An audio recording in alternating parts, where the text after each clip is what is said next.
So we all know UX research is important, but what happens when we misuse the data? Stick around and we'll figure it all out.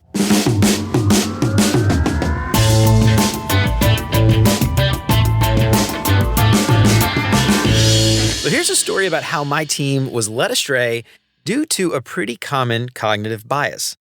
So my team had done several rounds of research and we found some rather mundane insights and some issues that most users were having. But we received some rather dramatic feedback from one user in particular. Now, no one else had mentioned this at all, so our advice was to do some more research to dig into this specific problem and see how it might be affecting all the other users. Now, I'm not sure how, but a certain executive got wind of this particular user's issue, and they made it a central focus for the team for the next few months. Now, even though this wasn't something that anyone else had mentioned, if accurate, it was a pretty big deal. Now, the team took a few months and we incorporated the feedback. And when we eventually released the new feature, the feedback from most of the other users was completely overwhelming. They hated it.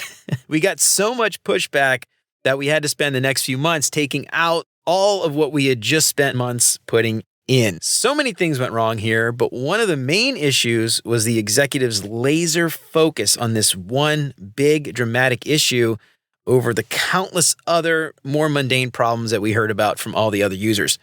And this led to basically the rest of the team fixating on that thing that the executive said while overlooking the same mundane feedback from everybody else.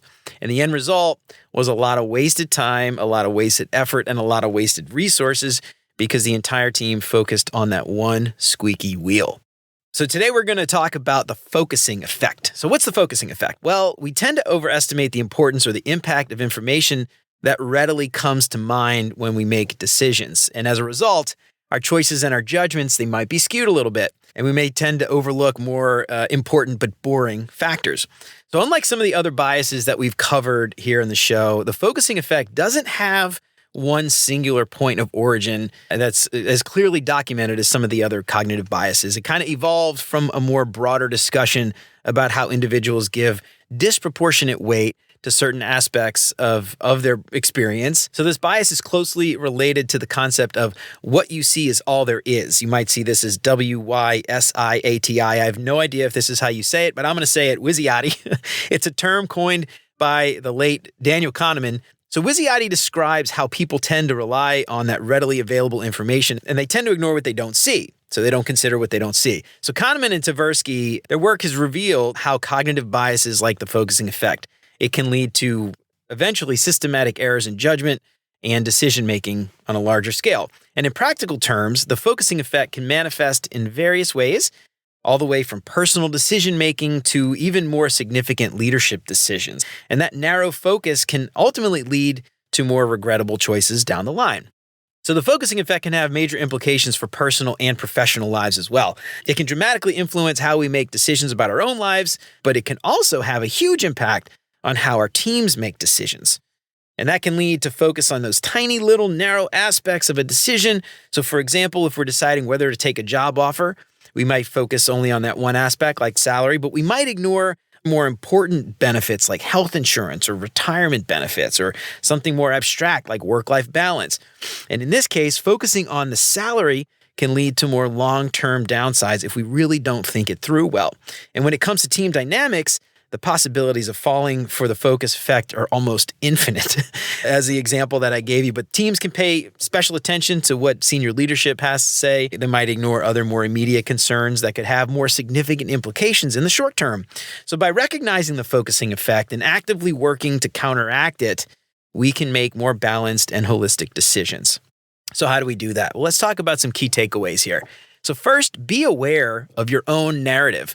And recognize that your brain creates stories around the information that you receive. It's how we make memories. Our memories aren't really recorded memories of what we actually saw. They tend to be our interpretation of those events. And question those narratives to try to avoid this bias. So consider how your personal experience might be shaping your interpretation of those events before you make a decision. Try to avoid confirmation bias. Don't just seek information supporting your own beliefs. Actively consider contradictory evidence if you can find it and give it equal consideration. And don't just poo-poo evidence that directly contradicts your own beliefs.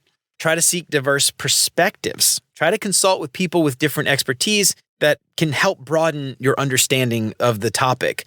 And if you do that, this can actually reveal a lot of blind spots in your thinking, and it can ultimately lead to better decisions. Be aware of what's called the availability cascade. So remember that the frequency that you hear about a topic doesn't necessarily increase its importance. It just means you're hearing it all the time. So regularly take a look at that and reassess the true significance of an issue, especially the ones that dominate conversations. Just because they dominate conversations doesn't make them more urgent or more important. And lastly, just try to take a step back. Just zoom out, evaluate the broader context, and avoid fixating on specific details. This can help to maintain your perspective, and it can work to ensure that you're addressing the most important aspects.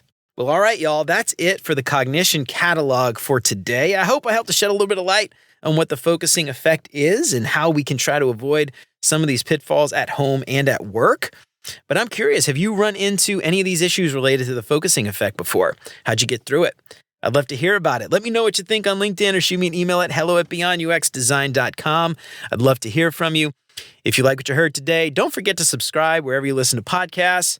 If you like what you heard today, make sure to check out cognitioncatalog.com and sign up for the newsletter and get a new bias in your inbox every single Friday.